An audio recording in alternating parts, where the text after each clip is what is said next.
हमारे मध्य भारतीय जनता पार्टी के वरिष्ठ नेता, केंद्र सरकार के पूर्व मंत्री एवं पटना साहिब के लोकप्रिय सांसद आदरणीय रविशंकर प्रसाद जी उपस्थित हैं। साथ ही भारतीय जनता पार्टी बिहार प्रदेश के मीडिया के सह प्रभारी अमित प्रकाश बबलू, सूरज पांडे, प्रवक्ता सुमित सुशांक उपस्थित हैं। मैं विनम्र निवेदन करता हूं आदरणीय रविशंकर प्रसाद जी से कि वो आज के इस प्रेस वार्ता को संबोधित करें। दानिश इकबाल जी, सभी हमारे मीडिया सेल के प्रभारीगण, सम्मानीय पत्रकार मित्रों, नमस्ते। आज अपने चुनाव प्रचार के बीच में मुझे लगा कि मुझे आपसे बात करनी चाहिए।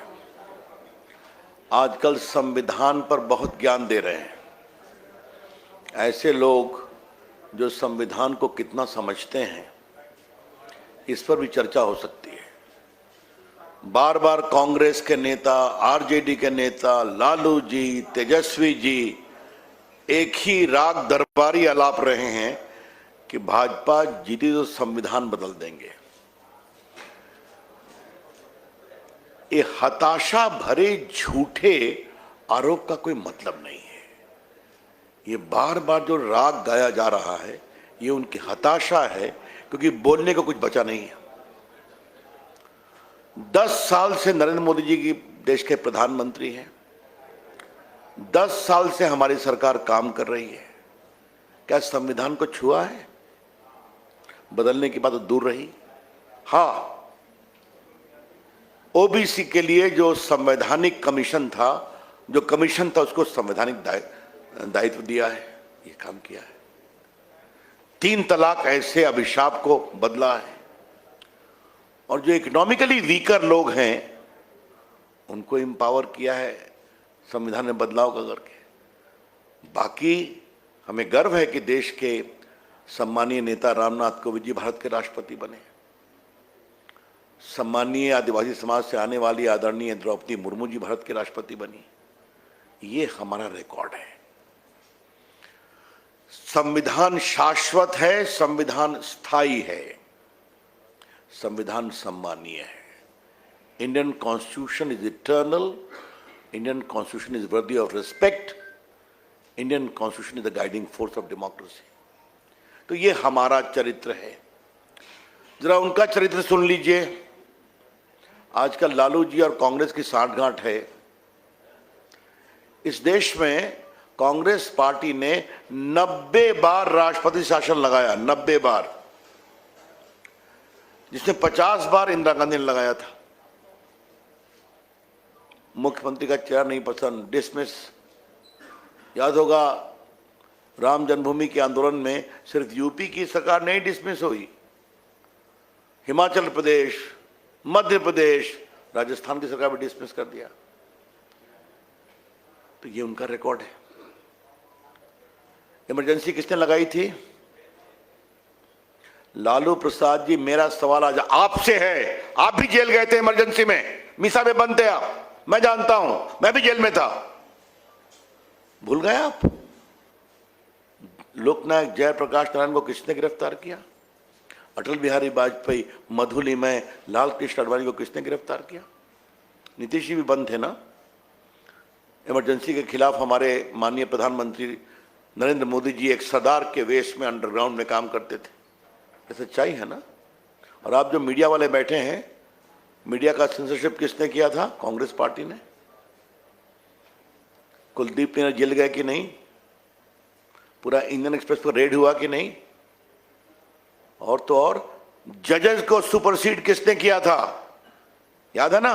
सुप्रीम कोर्ट के 3 जज और एक जज HR खन्ना, जिन्होंने अपने निर्णय में कहा था एडीएम जबलपुर में कि इमरजेंसी में मीडिया और जनता के मौलिक अधिकार नहीं छीन सकते, उनको सुपरसीड कर दिया। तो मीडिया को प्रताड़ित किया, संपादकों को गिरफ्तार किया,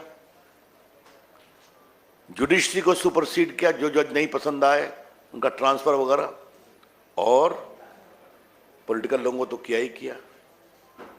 ये कांग्रेस पार्टी हमें सिखाती है, और उसके जो गठबंधन है कि संविधान सुरक्षित नहीं है।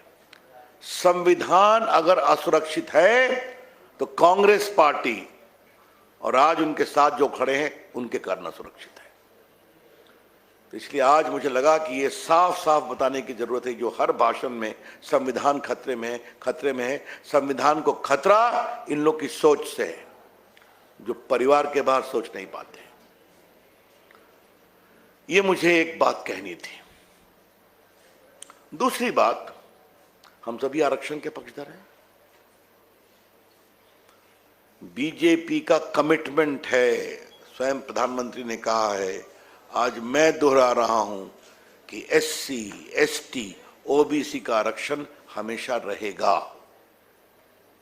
इसमें कोई शक नहीं है। और OBC के अंतर्गत जो मुस्लिम समाज के पिछड़े लोग हैं उनको भी आरक्षण का लाभ मिलता है, मिलना चाहिए।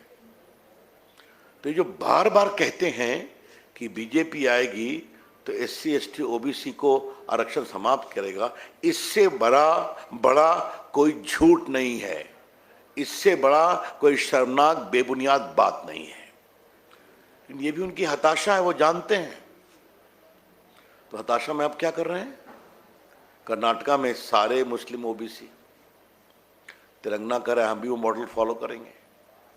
भारत के संविधान में धर्म के आधार पर आरक्षण नहीं है, सुप्रीम कोर्ट ने बार बार कहा है। बाबा साहब भी इसके खिलाफ थे, मालूम है आपको। जो शेड्यूल कास्ट का आरक्षण है उसमें साफ लिखा हुआ है हिंदुओं के लिए ये आरक्षण, की वही उपेक्षित थे, पीड़ित थे। तो आपको मालूम है आप नहीं हो सकता, 2 बार कोर्ट ने तोड़ दिया, फिर भी आप कहे कि नहीं हम सारे मुस्लिम को OBC बनाएंगे। तेलंगाना कहता है हम भी करेंगे, ये आपका मॉडल है। तो किसका हिस्सा मारेंगे आप? SC, ST, OBC का। और आज मैं आपके सामने एक और बात कहना चाहता हूं। देखिए हमारे प्रधानमंत्री की सोच, अगर टीका लगा कोरोना का तो बिना विभेद के लगाना, अगर सड़कें बनी है तो क्या हिंदू का गांव क्या मुस्लिम का गांव, शौचालय बना है, इंदिरा आवास बना है, सबके लिए बना है ना। कौन हमको कितना वोट देता है इससे मतलब नहीं है। और तो और मुझे गर्व है कि आज मुस्लिम समाज की बेटियां एयरफोर्स का प्लेन उड़ा रही हैं, मुस्लिम समाज की बेटियां आज स्पोर्ट्स में बहुत बढ़िया काम कर रही हैं, ओलंपिक में मेडल लेके आती हैं। आप भी देखते हैं 3 तलाक समाप्त होने के बाद महिलाओं में एक नया जोश आया है। तो ये हमारे काम करने का तरीका है। सबसे मुझे अच्छा लगा वो इतना बड़ा टोस्ट था कि एक मुस्लिम बेटी आजकल बॉक्सर बन रही है, उसको प्रधानमंत्री ने भी आशीर्वाद दिया। तो ये हमारी सोच है और ये इस देश की मुस्लिम बेटी और मुस्लिम समाज को उसी अंधकार में रखना चाहते हैं, सिर्फ और सिर्फ वोट बैंक पॉलिटिक्स के लिए। तो ये बात बहुत गंभीरता से बतानी जरूरी थी कि उस समाज के पढ़े लिखे लोग भी समझते हैं कि ये टूट जाएगा, फिर भी वोट के लिए करते हैं। मित्रों, एक दूसरा पक्ष है, फिर आपके मैं सवाल लूंगा कि बार बार जो राहुल गांधी कह रहे हैं कि मैं सर्वे कराऊंगा, लोगों की संपत्ति कितनी है और उसके बाद क्रांतिकारी फैसले करूंगा। याद है ना आपको, उनके शब्द हैं, आपने टीवी पर चलाया है। इसका मतलब क्या है? मतलब लोगों की संपत्ति पर आप हाथ डालेंगे, है ना, डालेंगे आप, और इसका परिणाम क्या निकलेगा? आज देश में बहुत सा, चूंकि मैं देश का IT मंत्री रहा हूं, बहुत सा टेक्नोलॉजी का बड़ा काम हुआ है। आज मालूम है स्टार्टअप मूवमेंट बहुत बड़ा चल रहा है, बहुत से स्टार्टअप बिहार में शुरू हुए हैं, BPO बिहार में शुरू हुए हैं, पटना में TCS आ गया है, बच्चे काम कर रहे हैं। और आपकी जानकारी के लिए स्टार्टअप में 100 स्टार्टअप यूनिकॉर्न है। यूनिकॉर्न का मतलब क्या है? जिसका वैल्यूएशन $1 बिलियन, मतलब क्या हुआ? 7,000 करोड़। तो बच्चे 25 साल, 30 साल, 35 साल के नौजवान अपनी क्षमता, प्रतिभा, हुनर से दुनिया में अपनी जगह बनाए हैं, तो आप उनकी संपत्ति छीन लेंगे। क्या कहना चाहते हैं राहुल गांधी और लालू प्रसाद? अच्छा होता बोलते चारा घोटाले की संपत्ति जब्त होगी, अच्छा हुआ बोलते अलकतरा घोटाले में जिन्होंने संपत्ति कमाई वो जब्त होगी, अच्छा हुआ बोलते कि जिन्होंने शिक्षक घोटाले में लाखों करोड़ों कमाए उनको हम जब्त करेंगे, अच्छा हुआ बोलते कि नेशनल हेराल्ड न्यूज़पेपर में जो 5,000 करोड़ की संपत्ति राहुल गांधी और सोनिया जी ने ट्रस्ट बना के हथियाई उसको जब्त करते, तो वो नहीं है। हम इसका पूरा विरोध करते हैं। इस सोच का भारत का हर साधारण व्यक्ति अपनी ईमानदारी और अपनी मेहनत से पैसा कमा के आगे बढ़ सकता है। ये हमने करके दिखाया है ना। तो ये इनहेरिटेंस टैक्स और बाकी टैक्स, कब का स्टेट ड्यूटी खत्म हो गया, कब का आपके खत्म हो गया वेल्थ टैक्स। तो राहुल गांधी कहां ले जाना चाहते हैं देश को? और राहुल गांधी की अपनी सोच नहीं है, ये उनकी माओवादी सोच है जो उनके ऊपर हावी है।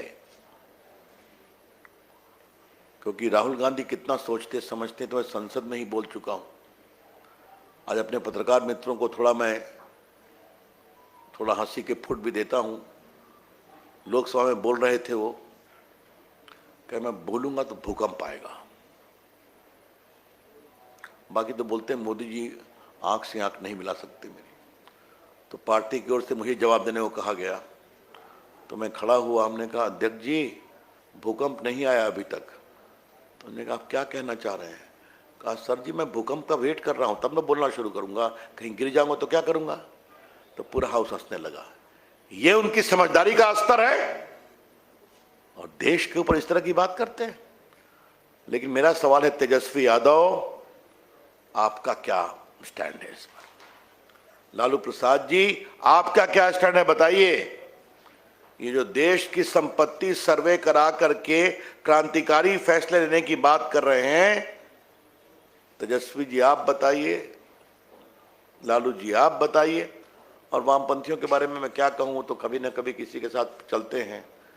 तो यहां दोस्ती है और केरला में लड़ाई चल रही है, बंगाल में लड़ाई चल रही है। तो मित्रों हम इसकी पूरी भर्त्सना करते हैं और भारतीय जनता पार्टी इन दोनों कदमों का धार्मिक आधार पर ओबीसी के राइट्स को छीनने का विरोध करेगी। ये पूरा जो इनहेरिटेंस टैक्स के नाम पर देश के लोगों की संपत्ति छीनने का कवायद चल रहा है, गरीबों ने, आज एक से एक गरीब लोग आगे बढ़ते हैं कि नहीं बढ़ते? आप भी देखते हैं। तो क्या बात है, उनको व्यापार से आगे बढ़ने का नहीं अवसर है। आज मुद्रा में 38 करोड़ लोगों को लोन मिला है। आज बाकी लोग, आज भारत के लोग गरीबी से बाहर निकले हैं, तो आप सबको छीनने का काम करेंगे? ये इसका हम विरोध करते हैं।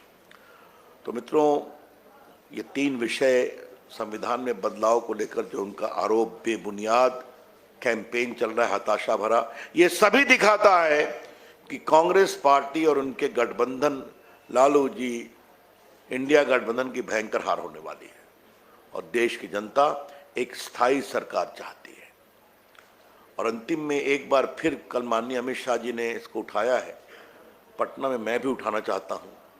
जरा आपका पीएम का चेहरा तो बता दीजिए भाई, कौन बनेगा? कृपया करके बता दीजिए। लालू जी आप तो बन नहीं सकते क्योंकि आप तो कन्विक्टेड हैं। तेजस्वी बाबू आपका नंबर कब आएगा? आप भी रेस में हैं क्या? और फिर पहले शरद पवार बनेंगे कि पहले अखिलेश यादव बनेंगे कि पहले ममता जी बनेंगी? तो हमारे राहुल जी का नंबर लास्ट में आएगा क्या? क्या देश ऐसे सरकार चाहता है जहां 1-1 साल और 6-6 महीने के लिए प्राइम मिनिस्टर हो? अब देश स्थायी सरकार चाहता है और जब स्थायी सरकार और मजबूत नेता नरेंद्र मोदी जी होते हैं तो देश कहां से कहां जाता है ये देश ने देखा है। धन्यवाद। Open two questions now. Yes please, yes 1 minute. या रुपेंद्र जी प्लीज। पहले जो मैंने विषय रखा है उस पर कोई एक सवाल है क्या? तो इस पर कोई सवाल नहीं, तो मैं मान लूं कि मेरी बात आपके पास पहुंच गई। ठीक है, कोई सवाल नहीं? बोलिए बोलिए बोलिए।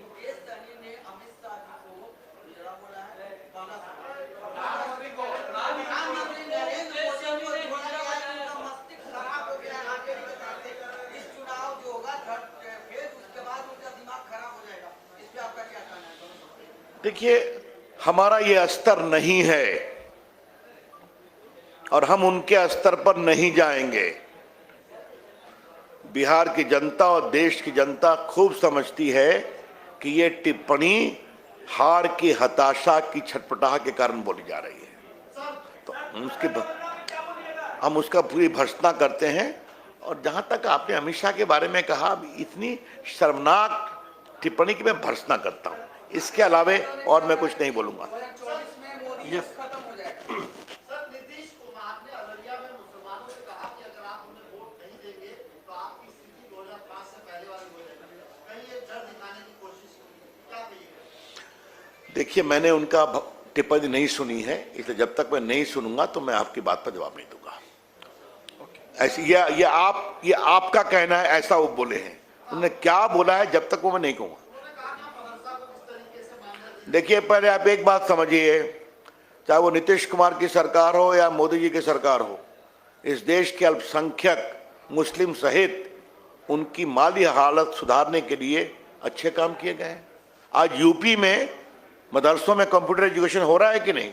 अच्छा हो रहा है, बच्चे आगे बढ़ रहे हैं। मैं तो देश का कानून मंत्री साहब, 3 तलाक जो समाप्त हुआ, आज बेटियां आगे बढ़ रही हैं कि नहीं? मैंने क्या एग्जाम्पल दिया। तो हम गर्व है उस पर, क्योंकि हम वोट बैंक नहीं करते हैं, हम उनके प्रामाणिक विकास की बात करते हैं। तेजस्वी यादव ने कहा कि 2024 में मोदी युग खत्म होगा। एक मुझे बचपन में कहावत बताई गई थी, जब मेरा बाल काटने वाला आता था, हमने कहा कि मैं उसके बाद लंबे बाल रखता था, कहा कितना बाल है? कहा हुजूर कट कर गिरने ही वाला है। तो 4 तारीख इंतजार कर लीजिए ना, क्या परेशानी है? मोदी युग हटने वाला है या मोदी युग 400 के साथ आने वाला है, तो जैसे वो देख लेंगे। चलिए, बहुत बहुत धन्यवाद। धन्यवाद। नमस्ते भाई सबों को।